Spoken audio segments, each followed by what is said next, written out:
voy a hablar un poco sobre ondas gravitacionales.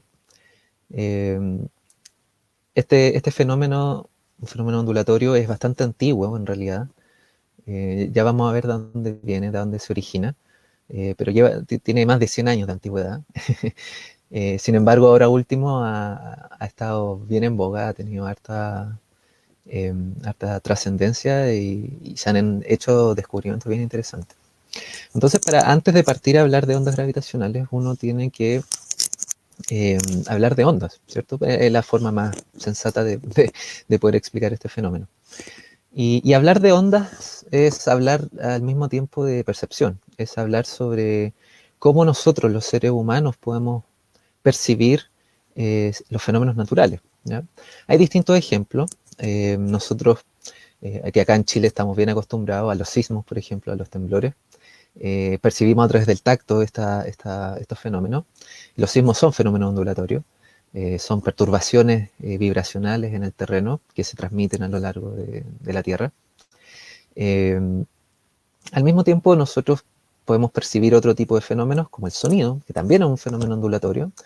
Eh, y el sonido lo percibimos a través del oído, ¿cierto? La audición, otro de nuestros sentidos. También podemos observar la luz, podemos observar arcoíris, etcétera, la luz del sol, luz electrónica, en distintos tipos de situaciones. Eh, Estos fenómenos, los fenómenos ondulatorios, tienen características en común. ¿Y qué son las ondas en principio, de la forma más fundamental posible? Las ondas son perturbaciones de cierta característica, de alguna cierta propiedad física, que se propaga a través del espacio y del tiempo, ¿ya? El caso de los sismos es una perturbación en la vibración en la Tierra que se propaga a través de la Tierra. El sonido es una perturbación de las partículas de aire que uno emite y que se propaga a través del aire. Necesita aire para propagarse. eh, y por eso, por ejemplo, en la Luna no hay sonido. Y la luz corresponde también a una vibración, a una perturbación de un fenómeno que se llama la radiación electromagnética. Lo voy a mencionar más adelante. Pero todos estos fenómenos ondulatorios tienen ciertas características. Por ejemplo, la amplitud. Hay sismos y sismos. Hay temblores grado 4, grado 5. Hay terremotos grado 8, grado 9. La amplitud de los temblores mide eso. El sonido también tiene amplitud, hay ruidos muy fuertes, volumen muy altos, con grandes decibeles, hay otros ruidos pequeñitos, suaves, y tienen otras características, por ejemplo la frecuencia. La frecuencia es la cantidad de repeticiones que se repite esta vibración o esta perturbación de esta propiedad física a lo largo del tiempo. Y la longitud de onda, que es básicamente la distancia que recorre la onda en un ciclo, en una de estas eh, perturbaciones. Usualmente uno describe eso de forma matemática, así como el gráfico que se muestra acá abajo, que es lo que uno de repente ve a veces en el colegio, donde la longitud de onda es justamente la distancia entre estos dos pics. En términos de frecuencia, por ejemplo, uno tiene sonidos que son con mayor frecuencia. Para dar un ejemplo concreto, yo tengo acá un instrumento que es un bajo. Si yo doy un tono con la cuerda más delgada, doy un ruido más agudo, con una mayor frecuencia, porque, porque se repite mayor veces, la cuerda vibra mayor cantidad de veces a lo largo del tiempo. Si doy con una cuerda más gruesa, el sonido es mucho más grave, porque como es más gruesa, necesita más tiempo para poder moverse y por lo tanto su frecuencia es menor y el sonido es más grave. Y todas estas características son transversales a los fenómenos ondulatorios. Todas las ondas tienen estas características y las ondas gravitacionales no van a ser la excepción. ¿De acuerdo? Entonces, me voy a concentrar un poquito en las ondas electromagnéticas, que es justamente la naturaleza de la luz, ¿ya? La luz es lo que nosotros percibimos a través de nuestros ojos. Isaac Newton, un tipo muy conocido, hizo muchos avances en su época, en mi época de 1600, y él describió la luz como un corpúsculo, como una pelotita que se propaga a lo largo del espacio, ¿ya? Tiempo después, bueno, junto con él, Christian Huygens también propuso que la luz en realidad era un fenómeno que era una onda, que era un fenómeno ondulatorio, que se difractaba, que se refractaba, etc. Un par de siglos después, en 1800, a fines de 1800, James Clerk Maxwell demostró que la luz, que los fenómenos electromagnéticos se propagan a la velocidad de la luz y que la luz podría venir de ahí, podía ser de característica ondulatoria. Y al final de todo el cuento, uno llega a la conclusión con la teoría cuántica iniciada por Max Planck, por Albert Einstein y refrendada en el experimento doble rendija de Young, que en realidad la luz es una mezcla entre una onda y un corpúsculo, ¿ya? Es las dos cosas al mismo tiempo. Es un fenómeno ondulatorio y un fenómeno corpuscular. Y la energía de esta luz es directamente proporcional a la frecuencia. Mientras más veces vibra este fotón, que le llaman a la partícula de la luz, más energética va a ser la luz emitida. Entonces uno se puede preguntar en ese sentido, ¿es la luz visible, la que nosotros vemos por nuestros ojos, lo único que nosotros podemos percibir? Y los experimentos poco tiempo se demoraron en demostrar que no, que en realidad hay muchas más cosas que podemos observar, hay muchos más fenómenos que están fuera de nuestro alcance, ¿ya? Por eso les muestro acá lo que se llama el espectro electromagnético. Este es el espectro electromagnético. Lo que nosotros podemos ver es el espectro visible, que aparece ahí, que corresponde a la franja entre 400 y 700 nanómetros en longitud de onda. Es el espectro visible. Solo eso es lo que, solo ese cachito, esas pequeñas franjas es lo que nosotros podemos percibir con nuestros ojos. Todo lo demás es absolutamente invisible a nuestra vista, ¿ya? Y dentro de todo lo demás está, por ejemplo, los rayos gamma, que se producen, por ejemplo, en procesos astrofísicos, en radiación de galaxias, etc. Rayos X, cuando nosotros vamos a tomar una radiografía, nosotros no vemos nada que se esté emitiendo, pero hay radiación. Sin embargo, radiación ultravioleta, por ejemplo, de la radiación del Sol, que nosotros vemos la luz del Sol, pero existe una radiación adicional, que es la que finalmente hace daño. Y por el otro lado, por ejemplo, tenemos el infrarrojo. Y el infrarrojo, quiero mostrar un ejemplo muy concreto de cómo nosotros podemos, sin percibir con nuestros sentidos, sin embargo, pueden existir fenómenos que estén fuera de nuestro alcance. Voy a apagar, mira, tengo acá en la pantalla, no sé si se muestra bien, un control remoto, ¿ya? Control remoto, todos ustedes deben tener un control remoto en sus casas, me imagino, para ver la tele, etcétera. Lo que yo voy a hacer es apagar la luz y voy a apretar las teclas del control, ¿ya? Si yo la aprieto ahora, yo no veo nada. Ustedes no verán nada, quizás. Pero si apago la luz, les puedo mostrar, y ahora estoy justamente apretando los botones, y es muy probable que ustedes estén viendo un pequeño destello que se produce en el control remoto, ¿ya? Ese destello es justamente radiación infrarroja, ¿ya? Es radiación, es una emisión que está fuera de nuestro espectro visible, es algo que nosotros no podemos visualizar con nuestros ojos, pero que sin embargo las cámaras, por ejemplo la webcam, sí puede percibir, las cámaras digitales también lo pueden hacer, ustedes lo pueden probar con su teléfono, pueden grabar con su teléfono su control remoto y van a ver exactamente la misma luz, ¿ya? Entonces, este es un pequeño ejemplo, uno de muchos, de cosas que nosotros no podemos ver con nuestros ojos, pero sí existen en la naturaleza, ¿de acuerdo? Un ejemplo más científico, si lo quieren llamar, algo mucho más, que nos aporta mucha mayor información, es por ejemplo visualizar la Vía Láctea, ¿ya? En esta imagen, la franja de al medio es la Vía Láctea, nuestra Vía Láctea, la galaxia en donde nosotros vivimos, que se muestra en el espectro visible, ¿ya? Y en el espectro visible esto vendría siendo básicamente lo que uno podría ver con nuestros ojos, si uno va a Paraná, a la Cerro Tololo, a los observatorios del norte de Chile. Yo no sé, nunca he ido ya, no sé si se verá igual, pero básicamente es el espectro visible de luz.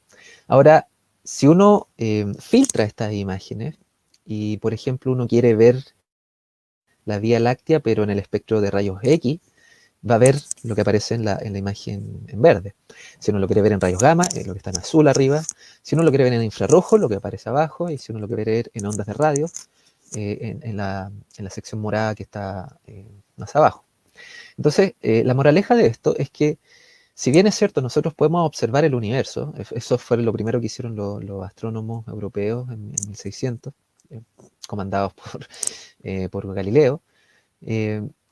Hay mucha información del universo, mucha información de galaxias, de cúmulos, de estrellas, de sistemas planetarios, etcétera, que no van a estar en el espectro visible. Sin embargo, pueden existir emisiones en otro espectro.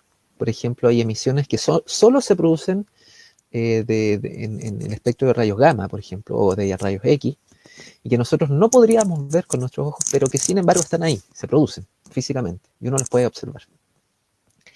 Y lo mismo pasa con el infrarrojo, ondas de radio, todas estas propiedades, estos espectros, de cierta manera, son distintos tipos de fotones, distintos tipos de luz a distintas frecuencias, ¿ya? Y cada una de ellas tienen propiedades distintas, y se propagan de forma distinta y se absorben de forma distinta a lo largo de su viaje desde el foco de emisión hasta nuestros ojos.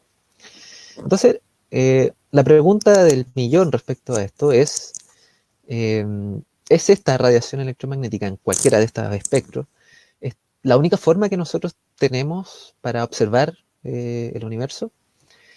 Es una pregunta que a principio uno podría decir que sí. Uno no va a escuchar el universo por sonido, pero sí a través de la luz uno puede observarlo. Vamos a ver si existe alguna otra forma, ¿ya?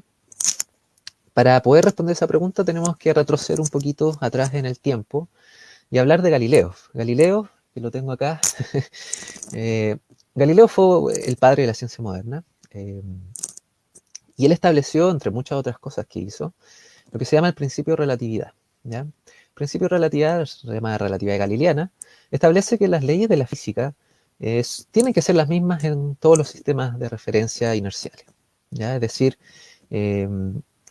si yo, por ejemplo, estoy dentro del metro, ¿ya? Yo me subo al metro, el metro avanza a una cierta velocidad hacia la derecha, y yo camino la misma velocidad pero hacia la izquierda. Alguien que esté afuera en el andén, me va a mirar a mí caminando como detenido en el tiempo. Se van a sumar esas dos velocidades, y esa va a ser en el fondo la velocidad relativa que yo tenga la persona que esté dentro del metro con respecto a alguien que esté en el andén, ¿ya? Y eso es válido en el contexto de la mecánica newtoniana, ¿ya? Newton, que era otro tipo muy brillante en su época, estableció que el tiempo como tal era simplemente un parámetro, que era absoluto y universal. El tiempo era el mismo para cualquier observador, para cualquier sistema. Y si uno combina eso con el principio de relatividad galileana, uno llega a la conclusión de que las velocidades tienen que simplemente sumarse, ¿ya? Sin embargo, acá hay algunos problemas que empezaron a ocurrir durante el tiempo. El problema principal tiene que ver con lo que habríamos establecido inicialmente, ¿ya? Maxwell, que fue uno de los tipos que determinó que la luz era una onda, era un fenómeno ondulatorio, estableció que la luz se propaga a una velocidad constante, y se tenía que propagar a una velocidad constante fija que dependía de ciertos parámetros físicos. Y si uno consideraba eso, si uno consideraba que la luz se propagaba de esa manera, esas transformaciones, las que mostré anteriormente, las de Galileo, esa suma de velocidades no podía ser llevada a cabo, no calzaba bien dentro del modelo de Maxwell. Entonces, la gente a principios del siglo XX llegó a un dilema, ¿cierto? O las leyes de Newton estaban malas, o Maxwell estaba malo y la luz no era una onda, ¿ya? Sin embargo, el problema es que las ecuaciones de Maxwell, que establecían la luz como un proceso electromagnético y ondulatorio, fueron reafirmadas por muchos experimentos. Entonces fue en 1905, el año en donde Albert Einstein publicó una serie de trabajos, y uno de ellos fue el principio de relatividad especial, ¿ya? El modelo de relatividad especial, en donde colaboraron muchas personas, entre ellas su propia esposa, Mileva Maric, Henri Poincaré y Hendrik Lorentz. Entre ellos hicieron muchas colaboraciones, aportaron desde distintos puntos de vista, y al final en 1905 aparece este modelo, relatividad especial, en donde las leyes de la física, lo que dice Einstein es tomar el mismo principio que tenía Galileo, pero ahora imponer que la velocidad de la luz fuese constante e invariante en el tiempo. ¿De acuerdo? Cuando uno suma esas dos cosas, cuando uno considera ambas cosas, eh, entonces se resuelve el problema de Maxwell, funcionan bien Maxwell y ahora funciona bien también el principio de relatividad, y eso tiene un montón de consecuencias. Una de ellas, por ejemplo, es que el tiempo ya no es un parámetro absoluto para todos, sino que depende de cada observador, ¿ya? Es una coordenada más para poder determinar un evento. Por eso pasamos a ver, eh, lo que se llama que el tiempo ya pasa a ser la cuarta coordenada. Y el espacio ya no es simplemente espacio en 3 dimensiones, sino que pasa a ser un espacio-tiempo en 4 dimensiones. ¿De acuerdo?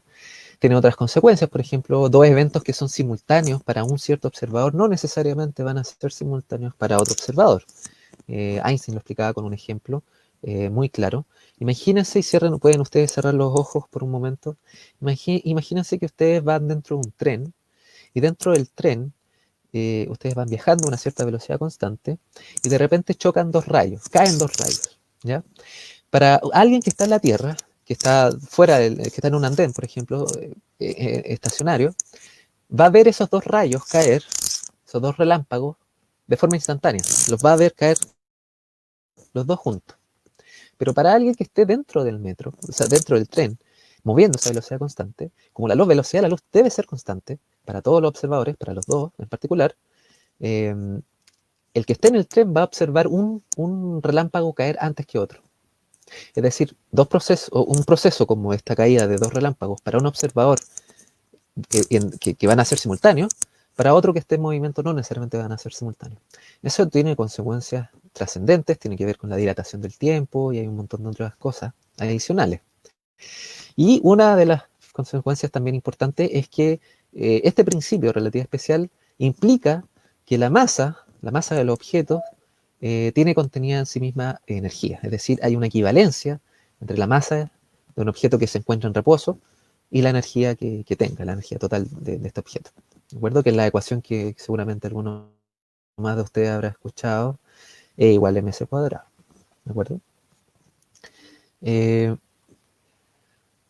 Entonces, ¿cuál fue el tema? Este modelo Einstein lo patentó muy bien, funcionó bastante bien, no hubo ningún problema. Sin embargo, necesitaba incluir la gravedad, la fuerza de gravedad. Newton ya hablaba un poco de la fuerza de gravedad, y sin embargo, Newton no establecía que la fuerza de gravedad era literalmente que alguien empujaba algo hacia abajo, hacia la Tierra, y nada más, ¿de acuerdo? Entonces a Einstein se le ocurrió la idea del principio de equivalencia, que fue una de sus ideas más felices. ¿Qué quiere decir lo siguiente? La gravedad y la aceleración corresponden a una misma objeto, a una misma fenómeno. No puede alguien que esté encerrado en una cajita, por ejemplo, si yo estoy encerrado en un ascensor, y ese ascensor está sujeto a la fuerza gravitacional, esa fuerza, la persona que está dentro del ascensor no puede distinguir que esté bajo la fuerza de la acción gravitacional o que esté, por ejemplo, en un cohete que se esté moviendo de forma acelerada hacia arriba. Son dos procesos total y absolutamente indistinguibles. Y eso lo llevó a él a pensar que tiene algunas consecuencias. Por ejemplo, si la persona que esté dentro de este ascensor abre por una escotilla, por ejemplo, una ventanita y deja pasar luz, deja pasar fotones, estos fotones entran por el ascensor y debiese curvarse. Su trayectoria debiese moverse porque el ascensor va subiendo, va subiendo hacia arriba. Aplicando el principio de equivalencia, uno podría llegar entonces a la conclusión de que en la presencia de un objeto masivo que tiene un campo gravitacional, la trayectoria de estos fotones también debería curvarse. Y esto fue algo que finalmente fue observado, ¿de acuerdo? Esto entregó a Einstein la idea de que entonces el espacio y el tiempo, que es en el fondo esta rejilla con la cual nosotros podemos medir distancias y podemos medir tiempos, en realidad puede ser curvado por la presencia de materia o energía, ¿ya? Esa curvatura del espacio-tiempo asociada a la materia le tomó a Einstein 10 años trabajar sobre aquello y llegó finalmente a la conclusión de lo que se denomina las ecuaciones de campo.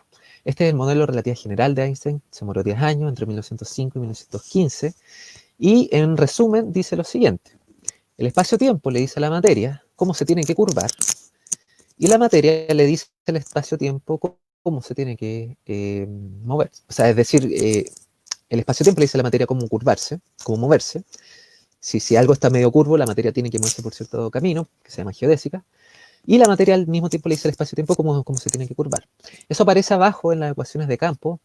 No les pido que vean esas ecuaciones como tales, sino que simplemente consideren que las ecuaciones igualan dos cosas. Al lado izquierdo de la igualdad tenemos la curvatura del espacio-tiempo, que está por esos objetos de ahí, y al lado derecho tenemos lo que es la materia y la energía, ¿ya? Entonces aquí hay una equivalencia entre ambas cosas, ¿de acuerdo? Curvatura genera movimiento de la materia, y la materia genera al mismo tiempo curvatura. Es un proceso que va hacia los dos lados. Entonces, ¿qué tipo de consecuencias tiene este modelo? Probablemente el más famoso, yo no voy a hablar mucho de eso ahora, es los agujeros negros, por ejemplo. Si uno tiene una pelota esférica en el universo, estática, centrada, uno la pone en el universo, uno puede calcular matemáticamente cuál es la curvatura que esto genera en el espacio-tiempo, en esta rejilla, en esta membrana. Y resulta que es más o menos lo que se ve en la izquierda. La Tierra, por ejemplo, curva el espacio-tiempo como se ve a la izquierda. Más o menos, es una exageración, es mucho menos, de hecho. Genera mucho menos curvatura. Sin embargo, cuando la relación entre la masa de este objeto y el radio supera un cierto umbral, que es lo que se llama el radio de Schwarzschild, se produce un fenómeno que es el fenómeno de agujeros negros, que es decir, que se genera tanta curvatura que las cosas ya no pueden escapar de ahí y se produce básicamente un agujero, ¿ya? En el espacio-tiempo. ¿Okay? No voy a hablar mucho de eso, pero sin embargo, la idea central de lo que voy a hablar ahora es que esta curvatura, cuando uno tiene una masa estática, es simplemente curvatura. Si uno tiene, por ejemplo, una masa y otra masa, dos masas juntas, y estas orbitaran, por ejemplo, estas curvaturas generan una especie de oleaje. A ese oleaje que genera en la curvatura del espacio-tiempo, la presencia de dos objetos, por ejemplo, dos objetos que orbiten entre sí, como la Tierra y el Sol, como dos estrellas binarias de neutrones o dos agujeros negros, es justamente lo que nosotros llamamos ondas gravitacionales, ¿ya? Estas son las ondas gravitacionales, son el oleaje que nosotros percibimos producto de la perturbación espacio-tiempo haciendo de dos masas en el universo, ¿ya? Acá les muestro también un poquito les muestro un poco la idea, el gráfico se mueve de esa forma, ¿ok? Entonces el movimiento de estas dos cosas genera este oleaje, y ese oleaje es lo que nosotros percibimos como ondas gravitacionales. Y no solo lo producen estrellas de neutrones, agujeros negros también las producen, y un montón de otros fenómenos. Entonces la pregunta que ustedes me podrían hacer ahora es decir, bueno, ¿cómo se ven estas ondas gravitacionales? ¿Qué efecto tienen en la persona que lo esté observando? ¿Ya? Así que hagamos el siguiente ejercicio muy cortito.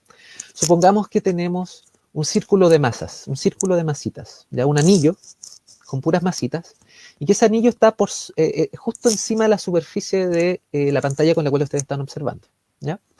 Si eso es así, si tuvieran esas masas en reposo, por ejemplo, no sé, imagínense que están pegando plasticina encima de la pantalla, y pasar una onda gravitacional desde el centro de la pantalla hacia afuera, hacia sus ojos, con esa dirección, genera el siguiente efecto. Las ondas gravitacionales tienen algo que se llama polarización, que se puede clasificar en dos tipos de polarizaciones, que uno es la tipo más y la otra es la tipo cruz, ¿ya?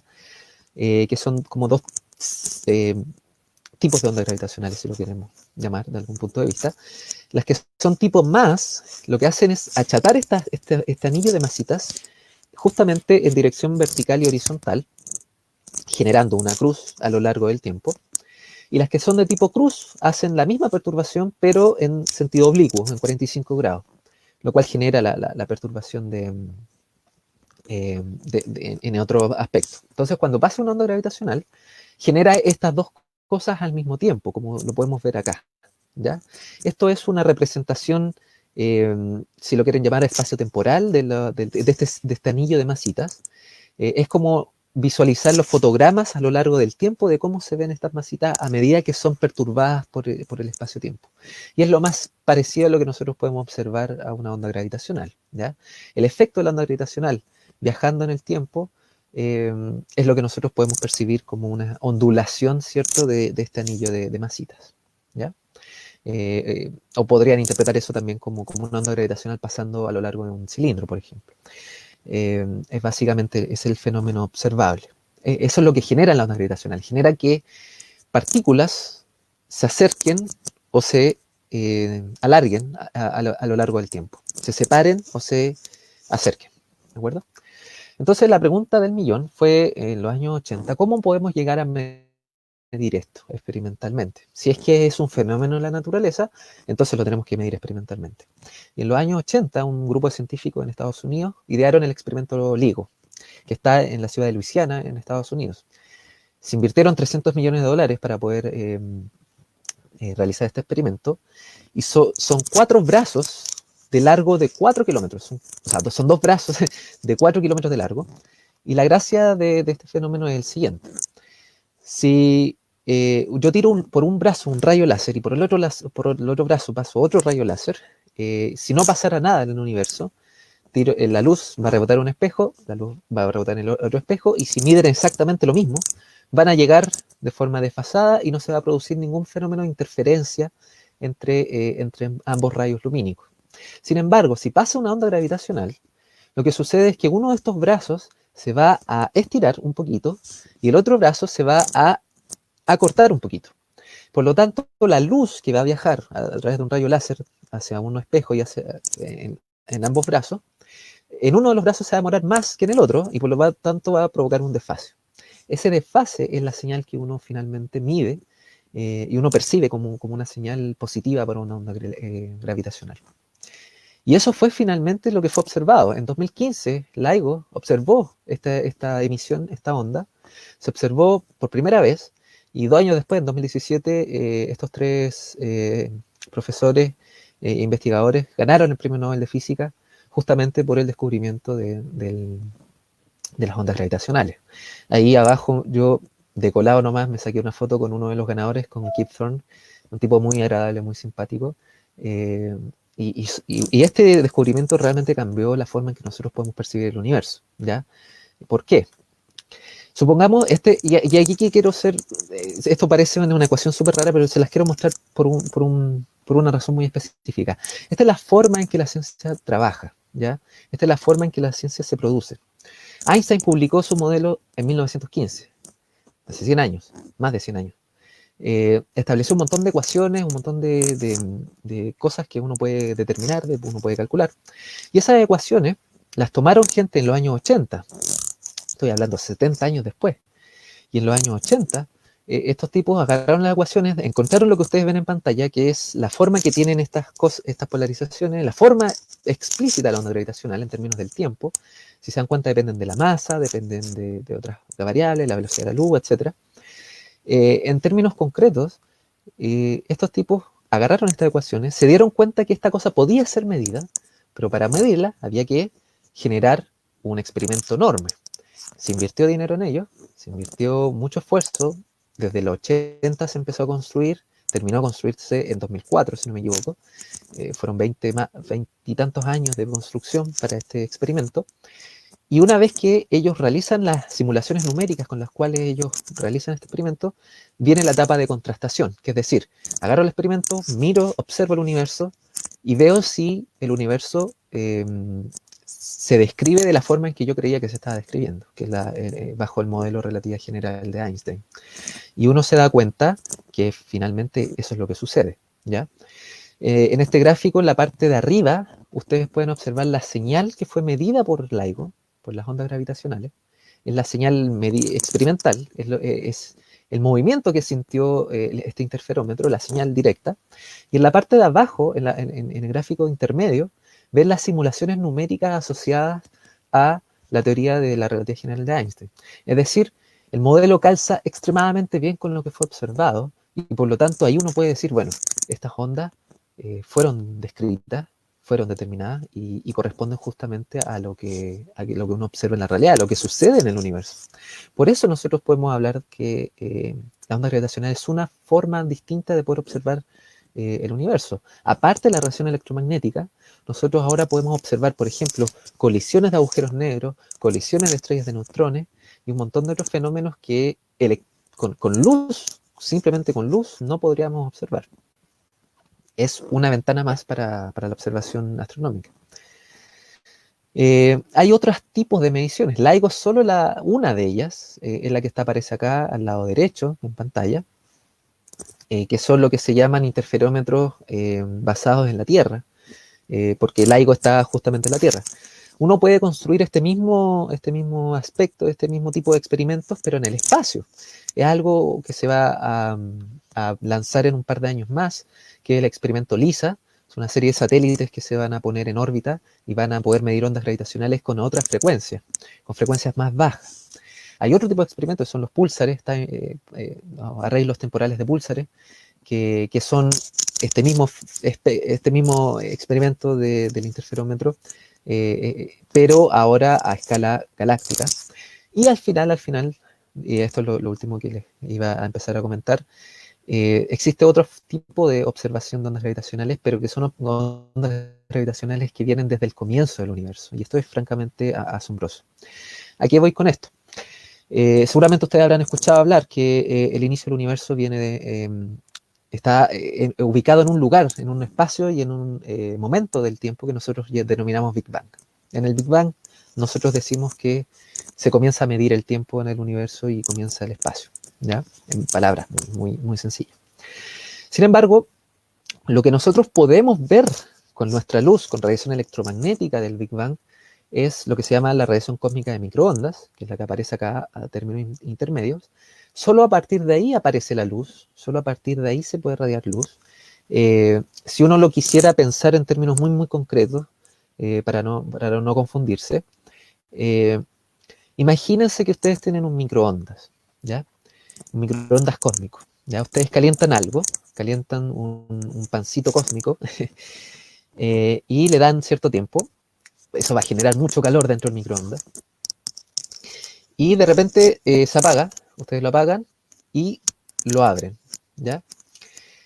Si ustedes esperan un poco de tiempo, ese calor que había dentro del microondas va a empezar a expandirse, va a salir un poco, ¿ya? Ustedes van a poder sentir un poco de calorcito.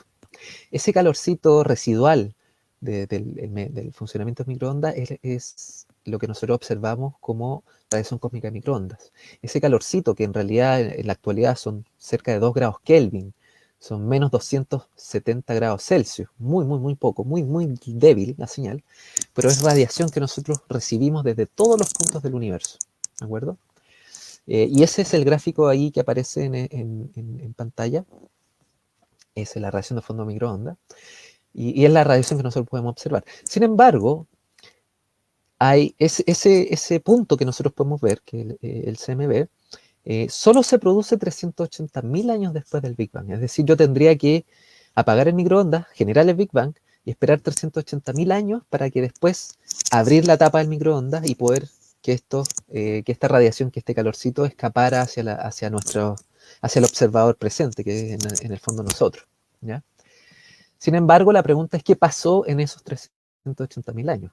¿Cómo nosotros podemos observar lo que hay dentro de esa etapa del universo, ¿ya?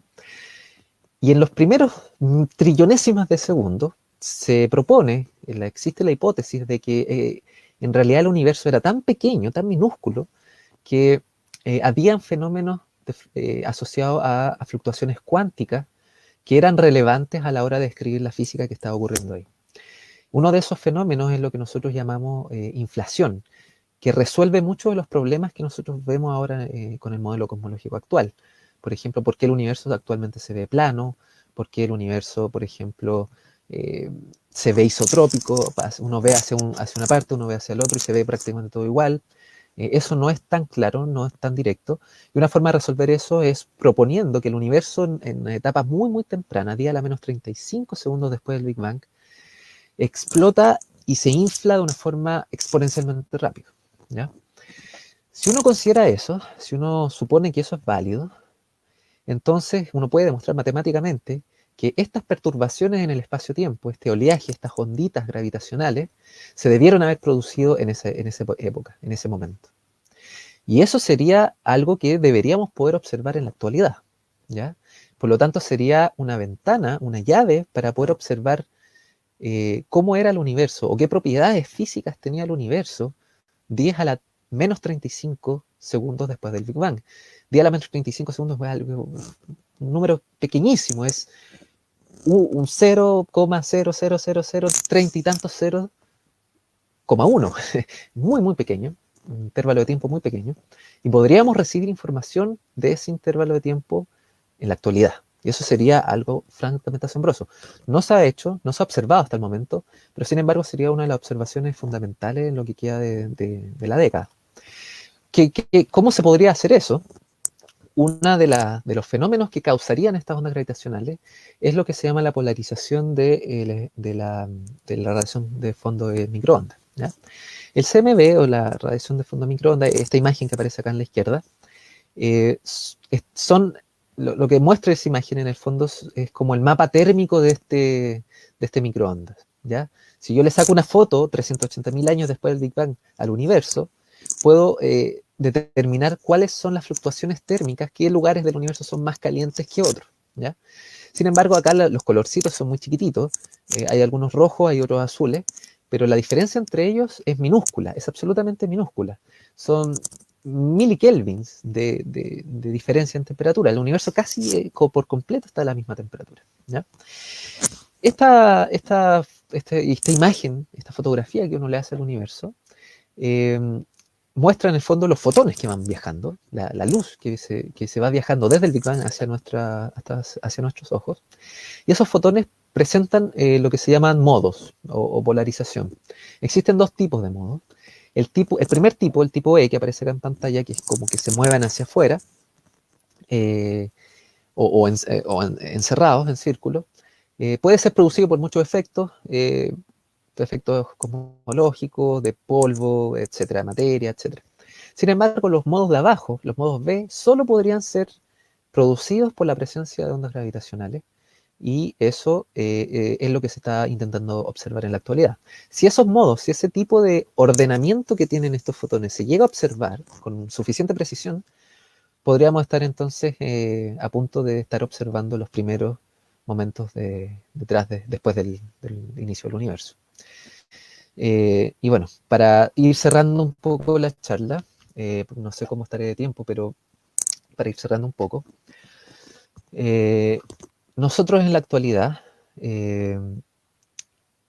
estamos viviendo, en física teórica, estamos viendo lo que se llama el abismo de la ignorancia, ¿ya? En la época de Newton, la mecánica clásica dominaba las leyes de la física y todo funcionaba más o menos bien, todo se entendía más o menos clarito. Tenemos acá las leyes de Newton, cálculo, lo que uno aprende en el colegio, mecánica clásica, electricidad, magnetismo, circuitos, todo lo que ustedes quieran, termodinámica incluso, etc. Sin embargo, a lo largo del siglo XX, el inicio del siglo XX, aparecieron dos grandes modelos, que empezaron a describir fenómenos que no habíamos sido capaces de observar anteriormente. Uno es la teoría de la relatividad general de Einstein, que describe justamente la curvatura del espacio-tiempo, todo lo que nosotros estábamos conversando. Por el otro lado, la mecánica cuántica, que describe la estructura de la naturaleza atómica de la materia, teorías cuánticas de campo, el modelo estándar, física de partículas, bosón de Higgs, un montón de cosas, ¿ya? Estas dos cosas, estas dos áreas de la física están separadas de cierta forma, no se caen bien entre ellas. Y en términos concretos, uno no puede reescribir la relatividad en términos cuánticos, por ejemplo. No existe lo que se denomina el modelo de gravedad cuántica. No existe tal cosa hasta el momento. Es muy complejo, ha llevado décadas de investigación a mucha gente, pero hasta el momento no se tiene ningún modelo físico que pueda unificar estas dos áreas de la física. Ese es probablemente el desafío del futuro, de los próximos años o décadas venideras, que es justamente cómo poder describir fenómenos gravitacionales que ocurren a escala cuántica. ¿Ya? El Big Bang es uno de esos eventos, es uno de esos contextos en donde estas dos áreas de la física se unifican, se unen en una sola cosa. Y actualmente no tenemos ningún modelo teórico para poder describir eso, pero con total precisión y con total certeza de que va a estar bien correcto. Así que eso es lo que queda. Hay mucho por descubrir, así que si están interesados, obviamente, les doy las gracias por haber escuchado esta charla. Ahí está mi correo por si están interesados en preguntar. Y tengo una cuenta en Instagram, Uroboro Cósmico, por si quieren mandar más dudas. Eso. Doy las gracias a todos los que estuvieron escuchando esta pequeña charla y sobre todo a los organizadores, ¿ya? A los organizadores que han hecho este enorme esfuerzo por hacer una maratón científica, 12 horas, algo extraordinario.